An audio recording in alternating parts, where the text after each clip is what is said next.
खाली हुँदै गएको नेपाल एउटा गाउँको कथा होइन, नेपालको भविष्यको कथा। बिहानको 5 बजेको छ। कल्पना गर्नुहोस्, पहाडको एउटा गाउँमा कुखुराको आवाज सुनिन्छ। हावाले पुराना घरका झ्यालहरू हल्लाइरहेको छ। तर एउटा कुरा असामान्य छ, गाउँमा मानिसहरूको आवाज सुनिँदैन। कुनै घरको आँगनमा बच्चाहरू खेलिरहेका छैनन्। विद्यालयको बाटोमा विद्यार्थीहरूको भिड छैन। खेतमा युवाहरू पनि छैनन्। कुनै घरमा छोरा छैन, कुनै घरमा छोरी छैन। छन् त केवल बुढा आमा बुवा, पुराना घरहरू र विदेशबाट आउने फोनको प्रतीक्षा। तर प्रश्न यो हो, के नेपालीहरू गाउँ छोडिरहेका मात्र हुन् वा हामी बिस्तारै आफ्नो गाउँ नै हराइरहेका छौँ? नेपाललाई हेर्दा हामी हिमाल देख्छौँ, काठमाडौँ देख्छौँ, सुन्दर गाउँहरू, हरिया डाँडाहरू, खेतबारी र पर्यटन देख्छौँ। तर नेपालको अर्को तस्बिर पनि छ। त्यो तस्बिर एयरपोर्टमा देखिन्छ, बस पार्कमा देखिन्छ, विदेश जाने युवाको लामो लाइनमा देखिन्छ।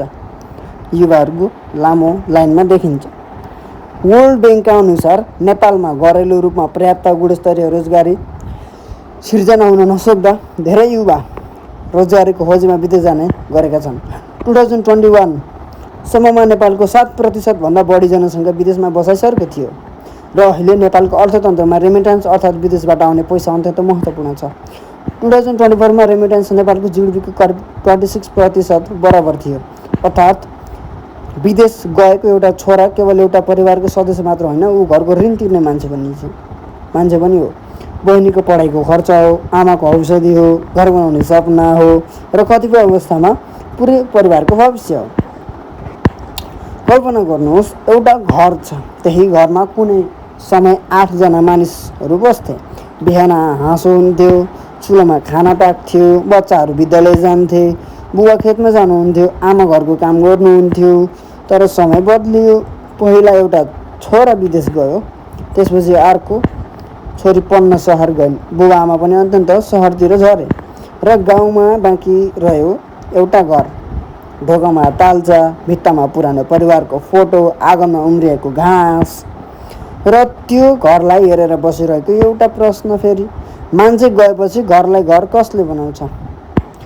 नेपालको national population and housing census 2021 को इन्टरनल माइग्रेसन रिपोर्टले पनि शिक्षा, स्वास्थ्य, सडक, यातायात, सञ्चार, दैनिक आवश्यक वस्तु र सुरक्षा जस्ता सुविधाको खोजी आन्तरिक बसाइसकेका महत्त्वपूर्ण कारण भएको देखाउँछ। त्यसैले गाउँ खाली हुनुको कारण केवल युवाहरू विदेश गएको मात्र होइन भनेर सकिँदैन।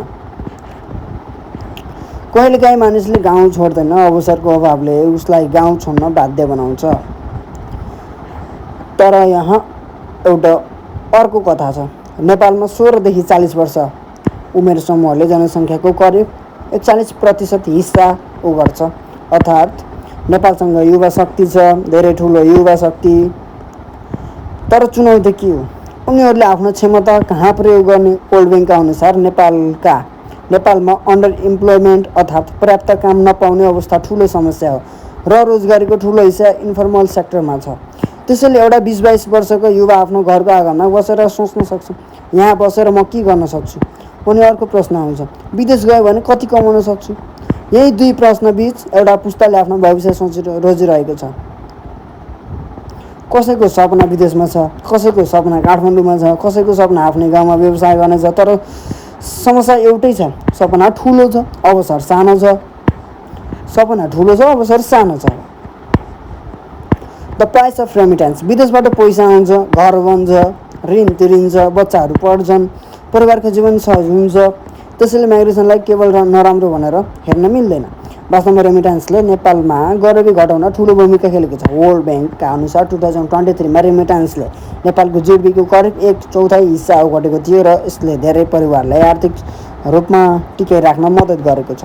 तर हरेक नोटको पछाडि एउटा कथा हुन्छ। कहिलेकाहीँ त्यो नोटसँगै आउँछ छोराको पसिना, कहिलेकाहीँ आमाको आँसु, कहिलेकाहीँ श्रीमान श्रीमती बिचको दूरी र कहिलेकाहीँ बच्चाले आफ्ना बाबुलाई मोबाइलको स्क्रिनमा मात्र चिन्छ। त्यसैले प्रश्न पैसा आयो कि आएन भन्ने मात्र होइन, प्रश्न यो पनि हो पैसा कमाउन हामीले के गुमाइरहेका छौँ? What happens to the village? जब गाउँबाट युवा बाहिरिन्छन्, गाउँमा केवल मानिसको सङ्ख्या घट्दैन, त्यससँगै घर छ, कृषि गर्ने हात, स्थानीय व्यवसाय गर्ने मान्छे, विद्यालयमा विद्यार्थी, नयाँ आइडिया ल्याउने जेनेरेसन र गाउँलाई भविष्यतिर लैजाने ऊर्जा अनि अर्को समस्या सुरु हुन्छ। बुढा पुस्ता गाउँमा, युवा पुस्ता सहर वा विदेशमा, बालबालिका सहरमा, खेत बाँझो, घर बन्द र गाउँ बिस्तारै सम्झनामा मात्र बाँकी रहन सक्छ। तर यो कथा होपलेस छैन, किनकि नेपालको अर्को सम्भावना पनि छ। Tourism, hydro power, digital economy, agriculture, technology, entrepreneurship र सबैभन्दा ठुलो कुरा युवा शक्ति। वर्ल्ड ब्याङ्कले पनि नेपालको आर्थिक भविष्यका लागि डोमेस्टिक जब क्रिएसन, डिजिटलाइजेसन, टुरिज्म स्किल्स र प्राइभेट सेक्टर ग्रोथ महत्त्वपूर्ण भएको उल्लेखेको छ। अब कल्पना गर्नुहोस्, यदि एउटा नेपाली युवा विदेश जान बाध्य हुनुको सट्टा आफ्नै गाउँमा राम्रो कमाउन सक्यो भने, यदि गाउँको पुरानो घरलाई होमस्टे बनाउन सकियो भने, यदि बाँझो खेतलाई आधुनिक एग्रिकल्चर बिजनेसमा बदल्न सकियो भने, यदि गाउँको एउटा ट्यालेन्टेड युवकले मोबाइल र इन्टरनेटबाट विश्वभरका ग्राहकलाई काम बेच्न सक्यो भने, यदि एउटा छोरीले आफ्नो गाउँमै बसेर टेक्नोलोजी कम्पनी चलाउन सकिन् भने, त्यस दिन गाउँमा मानिसहरू फर्किन सक्छन्, विद्यालय फेरि भरिन सक्छ, खेत फेरि हरियो हुन सक्छ, बन्द घरहरूमा फेरि बत्ती बोल्न सक्छ र आमाले विदेशमा रहेको छोरालाई फोन गरेर कहिले आउँछस् भन्नुको सट्टा बाबु अब यहीँ केही गरौँ भन्न सक्छिन्। र गुजबम्स इन्डिङ के छ भने, सायद नेपालको सबैभन्दा ठुलो समस्या नेपालमा प्रतिभा नभएको होइन, सपना नभएको होइन, युवा नभएको होइन, स्रोत नभएको पनि होइन। समस्या एउटै हुनसक्छ, हामीले आफ्नो मान्छेलाई आफ्नै ठाउँमा भविष्य देखाउन सकेका छैनौँ। एउटा गाउँ खाली हुँदा त्यहाँबाट केवल मानिसहरू जाँदैनन्, एउटा संस्कृति जान्छ, एउटा भाषा जान्छ, एउटा पुस्ताको कथा जान्छ, एउटा सम्भावना जान्छ। त्यसैले अर्को पटक तपाईँले विदेश जाने विमानस्थलमा एउटा युवा देख्नुभयो भने उसलाई केवल विदेश जाने मान्छे भनेर नहेर्नुहोस्, सायद ऊ आफ्नो परिवारको सपना बोकेर हिँडिरहेको छ। र जब कुनै दिन ऊ फर्किन्छ, हामीले उसलाई सोध्नुपर्ने प्रश्न पनि फरक हुनसक्छ। तिमी विदेशबाट के लिएर आयो? पैसा, सिप, अनुभव? तर सायद सबैभन्दा महत्त्वपूर्ण प्रश्न यो हो, तिमी फर्किएपछि नेपालले तिमीलाई के दिन सक्छ? किनकि नेपालको भविष्य केवल काठमाडौँमा लेखिँदैन, केवल विदेशमा पनि लेखिँदैन। नेपालको भविष्य लेखिने ठाउँ त्यो खाली हुँदै गएको गाउँ पनि हो, र त्यो भविष्यको कलम आजको नेपाली युवाको हातमा छ।